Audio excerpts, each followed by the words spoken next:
Right now at 6, a tractor trailer carrying 30,000 pounds of coffee creamer overturns in Seneca. And we've got some fog out there. We're going to have another warm and sunny day. A look at your forecast coming up. Plus, Trump takes Santa calls from Mar-a-Lago, but one 4-year-old has a special request. The 4 states' most watched news starts now. Well, good morning and welcome to the KOAM Morning News. At 6 a.m., I'm Samantha Walker. I'm Chris Warner. It is Friday, December 26th. Happy Friday to everybody. After many of you probably a long week off, hopefully had a good Christmas, good holiday. I know it was a little bit on the warm side out there. In fact, I was looking for a pen because my short-term memory is bad, but I think I've got it memorized now. Yesterday in Joplin, record high 2016 was 72. Yesterday's high was 79 degrees. That's wrong. It is. It's not incorrect information. No, yeah, I know what you mean. No, yeah, okay, yeah, I knew exactly what you meant, but yes, the information is correct. The fact that it happened is very wrong. And yesterday, there was even a slight heat index yesterday. Not by much, but I mean, it's just the fact it's Christmas Day in the 4 states. And there's a heat index. We've had, obviously, mild Christmases before, but not like that. And we've got another mild, just straight up warm day in store for us again today. Let's start outside with our look from downtown Pittsburgh. We've got clear skies this morning, but again, we do have some patchy fog. We're continuing to see improvements on the fog tracker, which we will show you in just a moment. 7th range line, that camera there, I finally figured it out. All right, there's a manual focus and the autofocus thing. I had the manual focus, I guess, set in the wrong spot. And so it was trying to reset to that, and that was wrong. So anyway, it's fixed. And it looks pretty good now, doesn't it? KDOT camera, 69, 400 along 171 here. Looks good as well. And our final stop, the MoDOT camera, 20th and range line in Joplin. So a little empty out there. I know not everybody returning to work today, but I know a lot of folks probably be returning to work, maybe not school, but at least work on Monday. And Monday is a day we're going to have to pay very close attention to, and I'll talk about that a little later. First, this. Fog tracker. We're seeing improvements. Iola is still about 4.5 miles of visibility. Parsons just under 2. And this area of dense fog, so we're talking near 0 to just under a mile of visibility right in through here. So if you're traveling, heading home this morning, whatever the case may be, just be cautious. Like I said, it's improving because this area of dense fog was stretching from Iola down to Newwater earlier. And it should continue to improve as we head through the morning, but do keep that in mind. We're at 62 in Joplin right now, 59 in Pittsburgh. Now, our northwestern counties are a little cooler. All right, Yates Center is now the cold spot at 44. You're just a couple of degrees below what our average high should be for this time of year. Neodesha at 47. We got 40s Iola and Sedan and Parsons. And then once you get beyond that little boundary, take a look at the temperature jump. Low mid 60s out there. Our future track showing us mostly clear to clear skies, so maybe just a passing cloud or two. The nice change today, at least for now, is the winds will be calm heading into the afternoon and evening. But by late evening, they'll return out of the south, only about 5 to 10 miles an hour though, before they really pick up again into the weekend. 61 by 9, about 70 by noon. Our highs today, a smidge cooler than yesterday, low mid 70s out there, and again with mostly clear skies. Now clouds will pick up again tonight into tomorrow. We have some shower and even thunderstorm chances into the weekend, and then we've got some wintry weather chances, not major, but they're there with a big temperature drop Sunday. We're going to go over those details with you here in just a few more minutes. Samantha? Chris, thanks. A tractor trailer overturns in Seneca, Missouri, carrying 30,000 pounds of coffee creamer. Late last night, authorities responded to reports of the rollover on Missouri 43. The vehicle dropped tires off the right side and overturned when trying to get back on the road. The driver was not injured, and Missouri 43 will be closed until further notice. Well, it was a Christmas Eve phone call like no other for one Sapula, Oklahoma girl. On Christmas Eve, President Donald Trump and First Lady Melania Trump took a moment from their holiday to answer calls from children tracking Santa Claus through NORAD. From Mar-a-Lago, the president spent about 30 minutes speaking with young callers across the country. On the calls, Trump reassured children that Santa is on his way and spreading joy. But a 4-year-old Oklahoma girl had a special request. Track Santa all over the world. We want to make sure that Santa is being good. Santa is a very good person. We want to make sure that he's not infiltrated, that we're not infiltrating into our country a bad Santa. So we found out that Santa is good. Thank you. Bye. Santa loves you. Santa loves Oklahoma like I do. You know, Oklahoma was very good to me in the election, so I love Oklahoma. Don't ever leave Oklahoma, okay? What do you want more than anything else? What present would you like? Hello, Emily. Hello. Merry Christmas. Wow, a dollhouse. I think we can work that out. I have a feeling, Mommy, that we can work that out, right? A heartfelt holiday moment from Mar-a-Lago to families everywhere. Well, as families gather across the 4 states to celebrate Christmas, a special community dinner and Neosho brings hundreds of people together on Christmas Day, serving up more than just a meal. It's a heartfelt tradition of giving and support. Blake Gully has all the tasty details. As families across the 4 states gathered to celebrate Christmas, residents in and around Neosho came together for a Christmas Day community dinner. We need to remember what Christmas is about. We're servants. We're supposed to serve one another. We're supposed to help other people. I mean, the presents are fine, but what's the present about? It's about giving. And so here we are giving to the community, helping people out that they don't have anywhere to go this Christmas. Behind every plate served, it's months of preparation. Organizers say planning begins 3 weeks after Christmas, and it takes a village of volunteers to ensure this Christmas dinner happens each year. Here in 3 weeks, we'll have the organizational meeting where all these people now come together. We have a meal, we sit down, and we plan for next year. There's a lot of folks that just walk in the door and bring their families and said, hey, we've had our Christmas, how can we help? For the Henry family, opening gifts on Christmas Eve is tradition, but so is giving back, volunteering at the community Christmas dinner year after year. Every year for the past probably 7 years, my family's been volunteering here on Christmas Day just to serve those in the community. We see a lot of homebound people that are lonely, a lot of people that have lost their loved ones that spend the holidays with me, so it's very important for us. A day of giving back, one plate at a time. Reporting in Neosho, Blake Gully, KOAM News. That's a look at this morning's top stories and weather. Coming up on the KOAM Morning News. President Trump describes, quote, numerous perfect strikes against ISIS militants in Nigeria who have been targeting Christians. Plus, diss tracks and demon hunters dominated 2025 entertainment as the year delivered memorable moments. Discover the major stories that made this an unforgettable year. And warm and sunny conditions with temperatures dropping going into next week. Chris has a look at your weekend forecast. You're watching the KOAM Morning News. We'll be right back. Topping World Watch, President Trump has announced the U.S. has launched, quote, powerful and deadly strikes against Islamic State forces in Nigeria. He said the strikes were launched against, quote, terrorist scum who have been viciously killing primarily innocent Christians. CBS's Kamala Falzi is following the story from London. Numerous perfect strikes were the only words the president used to describe U.S. military action against Islamic State militants in Nigeria late Thursday. This unclassified video by the Department of Defense came after a post on Trump's Truth Social. The strike targeted ISIS terrorist scum in northwest Nigeria who have been targeting and viciously killing primarily innocent Christians, he wrote.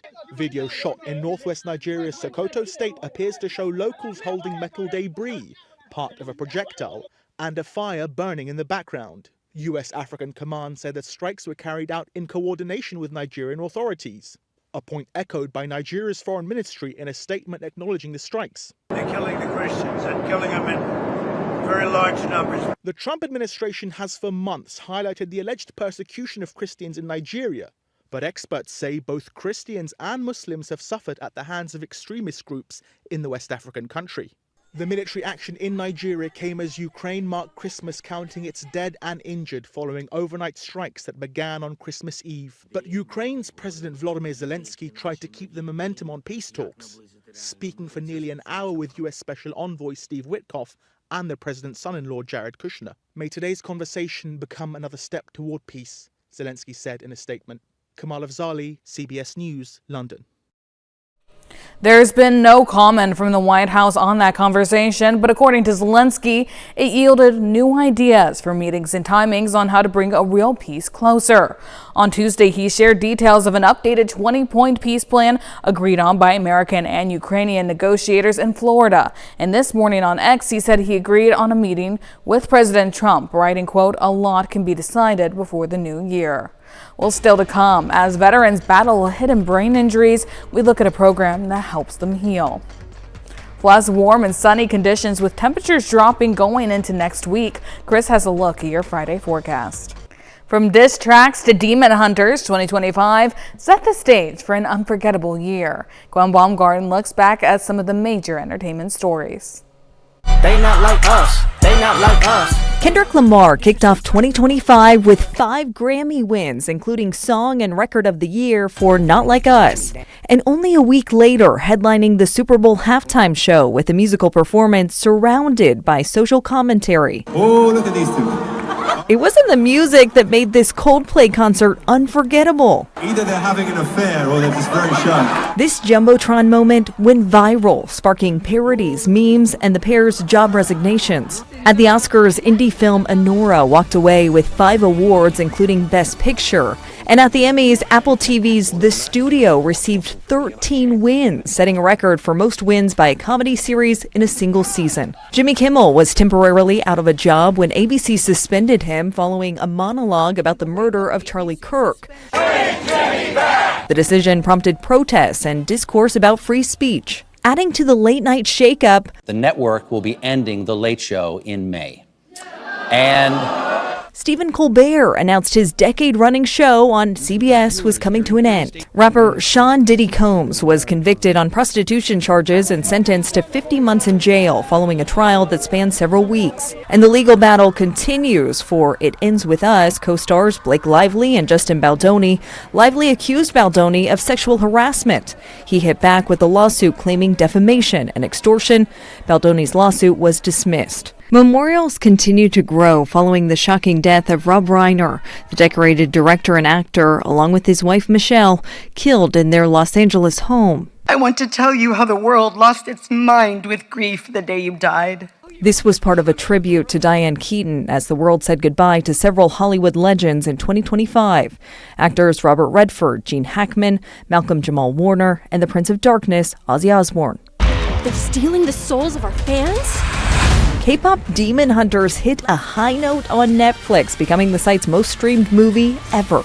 At the domestic box office, the Minecraft movie had the year's biggest opening weekend, pulling in more than $162 million.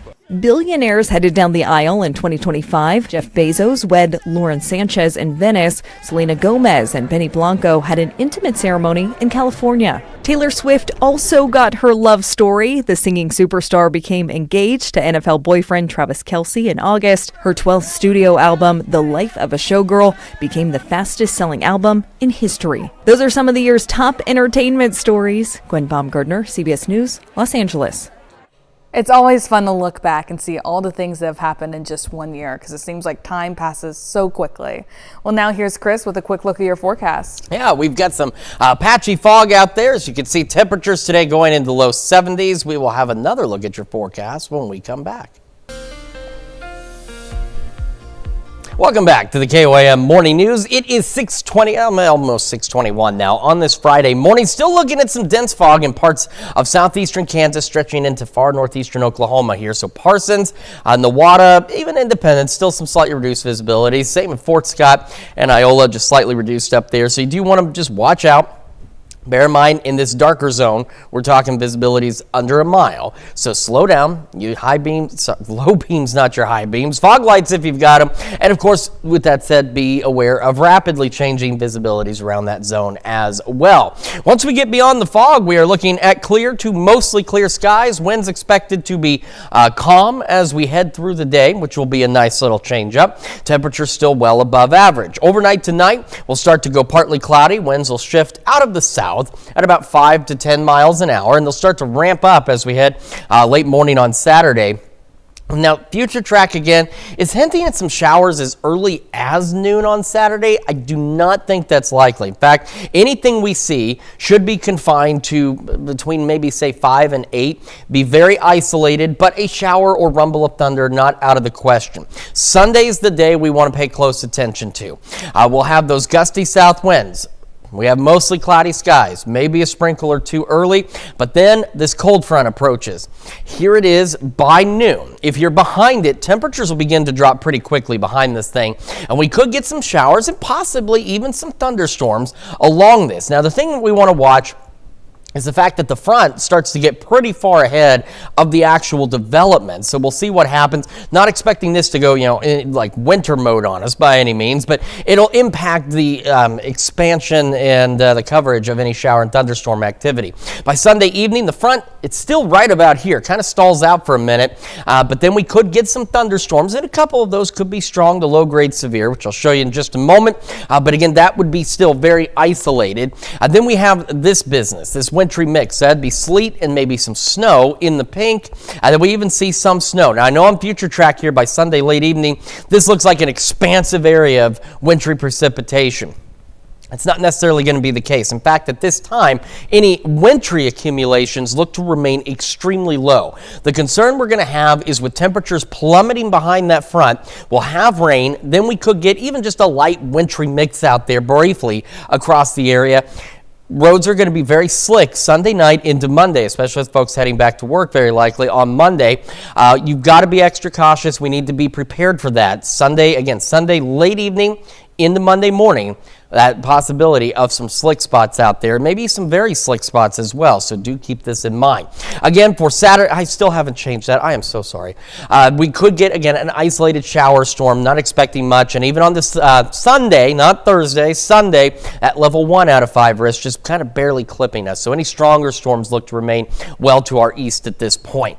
For today, skies clearing, 60 to start, near 70 by 11. Our highs today, low to mid-70s out there. We'll go mid-70s again on Saturday, very mild Saturday night. Early highs into the upper 60s, low 70s, temperatures dropping into the 30s by the afternoon and evening, down to the 20s, only about freezing on Monday. So that's, again, why we're worried about that potential for some very slick spots coming in from Sunday night into Monday. Still cold Monday night, but seasonably cold. Chilly on Tuesday, a little below average, believe it or not. It's short-lived, though. We're back above average. Not significantly, but still above average. Low mid-50s, maybe some showers next Saturday. That's Check Your Forecast. We're going to send it over to Samantha now with Health Watch. Thanks, Chris. Well, many veterans suffer from a variety of lingering health issues. Providing comprehensive care for veterans and first responders with traumatic brain injuries is critical. Stephanie Stahl introduces us to a veteran who was grateful for his treatment. Scott Edgell, back at the place he says restored his life, now helping others at Jefferson's Moss Rehab Institute for Brain Health. How you doing, brother? Nice to see you again. This is where veterans and first responders with brain injuries come for an intense 3-week program. There is help, there's hope, and there's happiness. And they're the 3 things I had none of when I walked in that door. His brain injury happened back in 1989 when he was in the Army. We were doing a military training exercise in Fort Riley, Kansas, and the tank I was riding in went into a ditch, and the hatch swung shut and hit me right in the backside of my head. Scott says he recovered from the concussion and went on to become an electronic engineer. Decades later, he started getting symptoms again. It was almost like I just had my accident.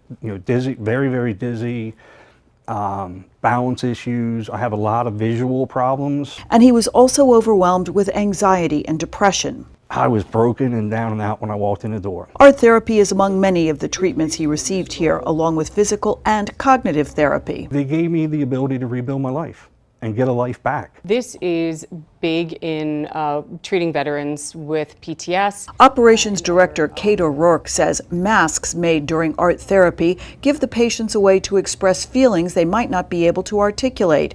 All the treatments here are tailored specifically for the unique issues faced by first responders with brain injuries. It's been life transforming for so many and as well as their families. Scott's therapy also included getting a service dog, Lars. He has turned my life around. Now he's dedicated to helping others learn how to overcome brain injuries. Stephanie Stahl, CBS News.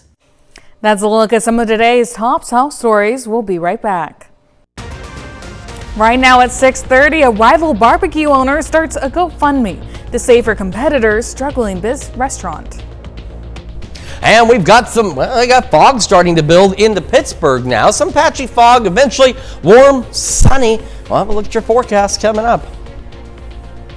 Plus, warm Christmas weather draws crowds to Pittsburgh parks, why some residents call it a gift. The 4 states' most watched news starts now. Well, good morning and welcome to the KOAM Morning News. It's 6:30. I'm Samantha Walker. And I'm Chris Warner. It is Friday, finally Friday, here in the 4 states. Some of you probably already a long weekend. It's December the 26th. If you've lost track of the days, it's easy to do. I lose track of the days all the time, but it is December 26th. Hopefully you all had a great Christmas. We were talking, we had a pretty good one.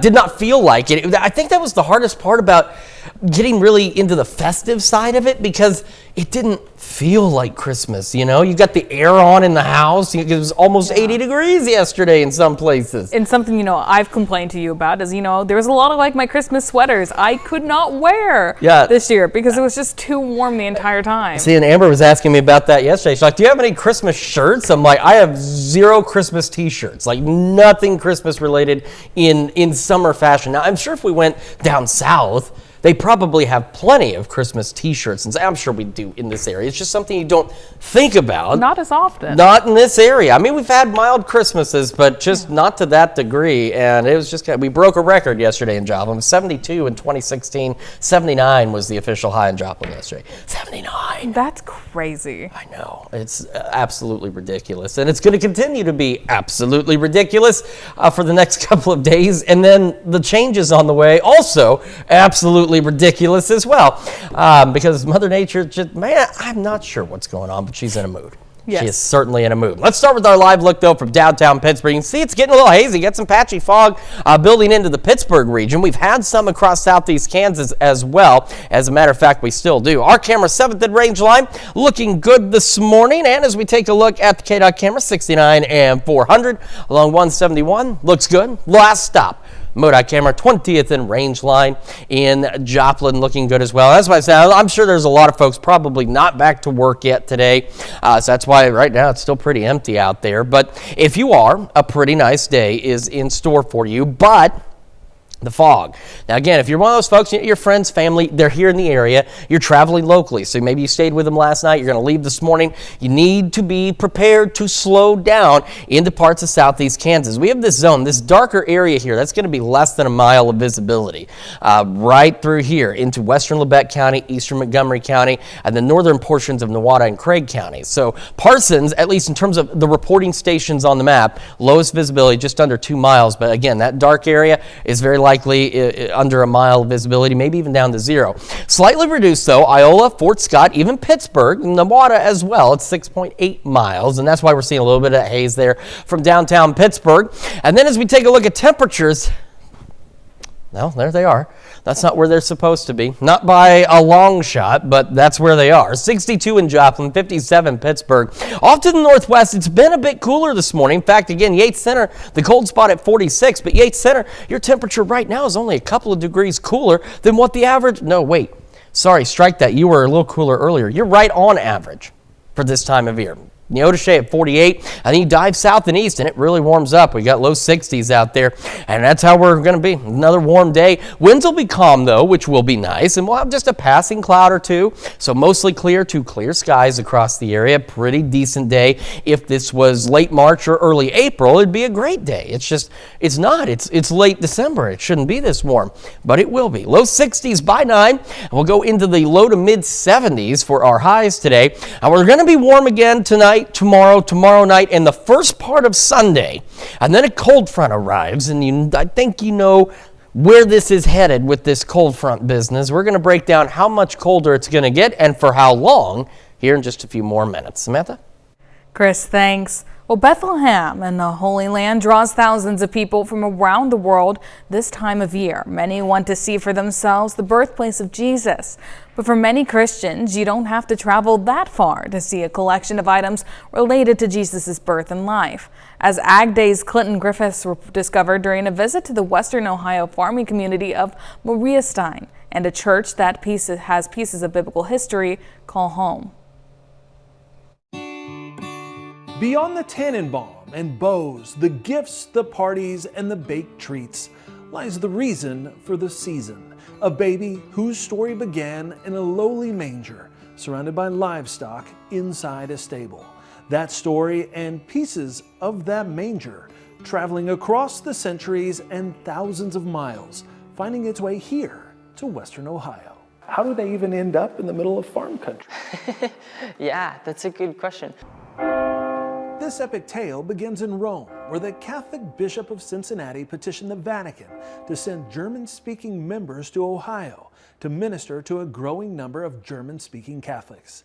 In 1843, Father Francis de Sales Brunner arrived, and soon after, 3 Sisters of the Precious Blood. By 1846, a convent was built, and their ministry at Maria Stein flourished. It was a self-sustaining property, so they were out in the fields. They had farm animals they were taking care of. But besides sustaining their needs for themselves, they were looking towards the community to assist too.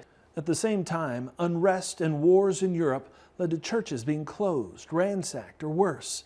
In order to protect their precious treasures, or relics as they're called, many were sent here. They wanted to protect them, to keep their purpose of helping people to grow in their prayer.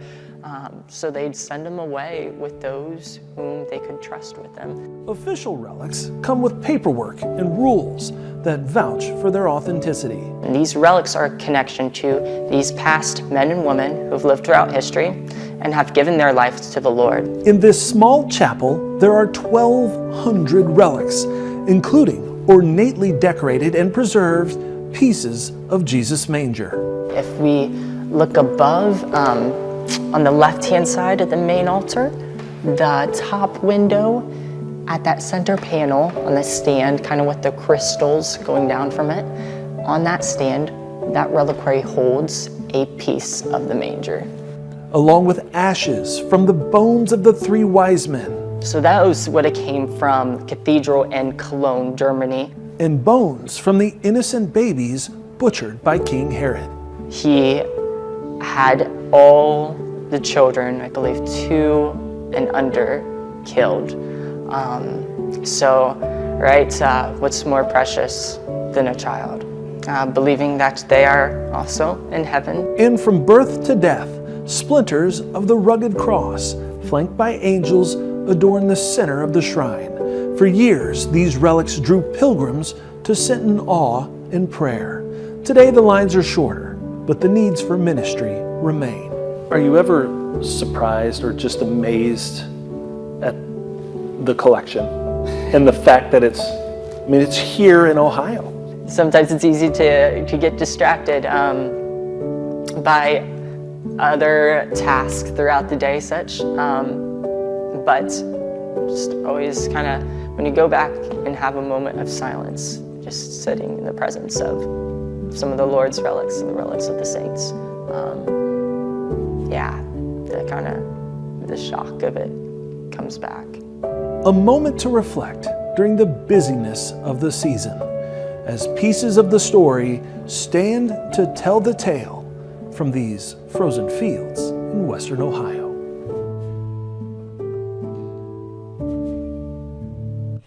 The restaurant business is tough and competitive, but in Tulsa, Oklahoma, 2 friends have run their barbecue businesses for decades in harmony. Bailey Coyle has the story. Love for one another. In 1993, Alameda Hill Stutz opened Stutz Barbecue on Apache. Just 6 months later, longtime friend Maddie Bledsoe Hayes opened Oklahoma-style barbecue on Harvard. From the beginning, the women shared more than a passion for barbecue. We have a long history. I worked with my aunt and uncle at Pete's Barbecue, and she worked at Wilson Barbecue. And so we come a long ways together. We've never been competitors, never. Earlier this year, Stutz saw a drop in business after city street construction directly outside Stutz House of Barbecue started. After they started working, our lunch hour just went flat. You know, you get a few people come in. I had people complaining they couldn't see how to get in here. Of course, I lost a lot of business. When Hayes saw what was happening, it hit close to home. Well, 1995, they came in and redone Harvard. And when they done Harvard, people couldn't get to me. I lost a lot of business. Remembering her own struggle, Hayes decided to start a GoFundMe, hoping to help Stutz recover lost income and keep a North Tulsa legacy alive. I didn't tell her what I was doing, but we got a picture. And then I went back and I thought about, I don't know how to do a GoFundMe, but this would be nice if I could do a GoFundMe to try to get her in. My heart was really touched, and I couldn't believe it. For Stutz, this is about more than money. At 84 years old, she still comes in every day greeted by familiar faces in a community she loves. I want to be able to stay open so that people that come here as strangers and leave as friends, they can continue to do that. That's a look at our top news stories coming up this half hour on the KOAM Morning News. Shannon Becker joins us in the studio to break down his top 3 stories of the week. Well, welcome back. It's Friday, so that means we have Shannon Becker in the studio with his big 3 news stories of the week. Good morning, Shannon. Good morning. How are you? Good. Hope you had a happy holidays. I did. Family, friends, weather. Wow. Yes. Great. Let's take a look at the big 3 stories this week. What's happening where you live? Tragedy in Monette. A young lady, a young mom, in fact, who spent most of her time growing up in Neosho. Clark Funeral Home is handling the plans for a young mother who was killed in the parking lot of an apartment complex. The man, the father of her child, then took the 3-month-old into an apartment. He was there for about 2.5, 3 hours before he came out of the apartment. More details as it develops. We also understand that baby now has a skull fracture as a result. That has not been talked about, but we've learned information the baby is in intensive care in a regional hospital, so we'll find out more details. Our number 2 story, KOAM News Now. It was a week ago this morning, South Wall, 4th Street, a woman now charged arson. So we went to this, it was about 4 in the morning before I come and do the big 3, and there was a little bit of smoke coming out of the top floor apartment. What happened is investigators alleged this woman here in the upper right-hand corner of your screen had lit an apartment door on fire, the exterior door, so she was in the hallway. Well, the building was remodeled about 20 years ago. It's a beautiful building and it has sprinklers, so she had trouble lighting that door on fire, but she's still charged with arson, which is a very serious charge, obviously threatening everyone in that building. Our number 1 story, the biggest story of the week. It's in Springfield, just outside of Springfield. A plane crashed on US 65. There were 2 people on board. Both of them hopped out. They were all right. They even had their luggage next to the plane. This is video from a couple of our friends that were actually there. I was talking to them while they were there. I've never seen anything like this, especially here somewhere real close. It took about 4 hours to get it all cleaned up. The FAA is investigating, but they said they were experiencing engine trouble. They were traveling to Olathe, Kansas. And our bonus story of the week, I'm still talking about them because everybody's going to have their lights up, probably mostly until December 31st, maybe even the 1st of the year. Still got our Christmas light list. I went out last night myself and took this video in Neosho. I was at the big park. I was on Tabitha Terrace. This is a place that I've talked about for years, but I'd never been here before. You drive through their driveway, but it's a big U-shaped driveway, and their house just, it'd be so bright. Yeah. I don't know how you sleep at night with something like that. Especially because I'm going to bed at like 7 yeah, p.m. that's true. And then you got this huge glowing orb outside your house. And so get out, enjoy the lights. Our Christmas light list is on our website. It's in groups, and you can just click on the directions and it takes you right to them from where you are. And now's like a great time to go look at it because, sometimes before Christmas you're so stressed. And you're like, I have to make all of this stuff and I need to wrap all of these presents, and the kids are in 4 different pageants. But looking and driving around at Christmas lights is maybe not on the to-do list. And also taking them down. Maybe that's a good time too with this good weather. I don't know. Yeah. That way you'd have to do it when it's really cold. You can be up there in your shorts and a t-shirt before this cool down this weekend. Exactly. So, well, thank you so much, Shannon, for joining us. We'll be right back. All right, time now for some Friday birthdays and anniversaries. We're going to start in Baxter Springs with Nolan Sparks, celebrating birthday number 15. Happy birthday. Another 15th birthday is Rylan Swinger in Girard, Kansas. It says happy birthday from your friends and family. Happy birthday, Rylan. And heading over to Pittsburgh for Michael O'Banion, celebrating birthday number 39, says you'll always be my Christmas present. Mama loves you. And in Jasper, Missouri, Jared Earl is celebrating his 49th birthday. Happy birthday, Jared. And just by happenstance here, Jared and his wife Laura celebrating their 12th wedding anniversary as well. Happy anniversary. Well, in Columbus, Ben Draker is celebrating another year older and wiser. Happy birthday, Ben. All right, party's in the bus. Another Columbus birthday. Shayla Kellogg celebrating another year wiser today. Happy birthday, Shayla. And Todd Layson in Columbus is also celebrating a very happy birthday today. Happy birthday, Todd. All right, and a very happy birthday and anniversary to all of you on our list. And if you would like to celebrate with us, Samantha has some information you should jot down. Yes, they should pay attention to this email they can see on their screens right now. It's birthdays@KOAMnewsnow.com. There they can send their birthdays, anniversaries, pictures they want us to include. But they should also pay attention to that deadline they can see on their screen, so that way we can make sure to get it in plenty of time and be able to celebrate with them on their special day. Very important information there. And take a look at the KDOT camera now, 69-400, looking east along 171. Fog is rolling in, getting a little denser out there, so you do need to, again, watch out for the rapidly changing visibilities, as you can see here, and be aware of some other dense fog across the area. So we're going to skip through and head over to the fog tracker. Now, our densest fog still into parts of Labette, Montgomery, Nowata, and Craig counties out there, where you can see this has continued to improve, which is good, but there's still some very dense fog right about here. So we're talking very low visibilities, but take a look. Fort Scott, Pittsburgh, even into western Vernon and Barton counties, now getting some slightly reduced visibilities there. So you need to watch out again for rapidly changing visibility. Slow down. Low beams, not your high beams. Fog lights if you've got them. Once we get past the fog, today will be like the last few days. It will be warm. It will be sunny. It will not be breezy, which will be a nice break. We'll have calm winds through today, and again, just a passing cloud or two. Now, later this evening into the overnight, we'll start to go partly cloudy. In fact, you'll see there's some of those clouds right there. And then the winds will shift out of the south at about 5 to 10 miles an hour. Now, Saturday, winds will increase out of the south, southwest, gusting upwards of 25, maybe 30. Future Track is showing some shower chances as early as noon tomorrow.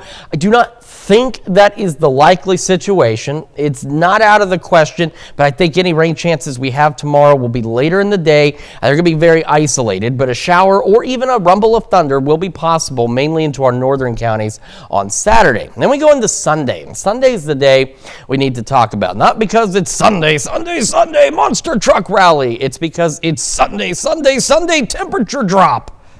Yeah, and it's a big one. And temperatures will plummet behind a cold front. This won't be a gradual drop. We had one of those, a couple of weeks ago where the front came through. Our temperatures dropped, but it was a gradual fall back to normal. Not going to be the case Sunday. And with that said, it's going to present its own issues on Sunday into Monday, to be perfectly honest with you. So let's break down what we got. Isolated sprinkle or two possible earlier in the day. Cold front by noon. Here it is, stretching from Bartlesville, Coffeyville, let's say Fort Scott, just to the northwest of Nevada, back up toward Butler and outside there. Showers, perhaps a thunderstorm or two, will be possible as this front slowly begins to push off to the south and east. In fact, I want you to watch the future track in a couple of spots. One, here come the showers, potential thunderstorms back behind this front.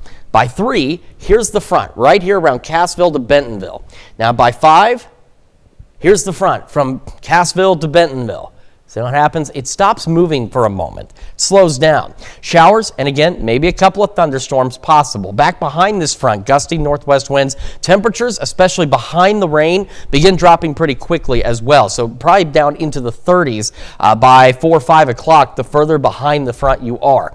Now, thunderstorm development ahead of the front in the evening. We could get a strong storm or two, which I'll show you where that risk area is. It's not very big at this point. We're hoping to keep it that way. But then you see this pink stuff. That is a mix of like sleet and snow. It's a wintry mix.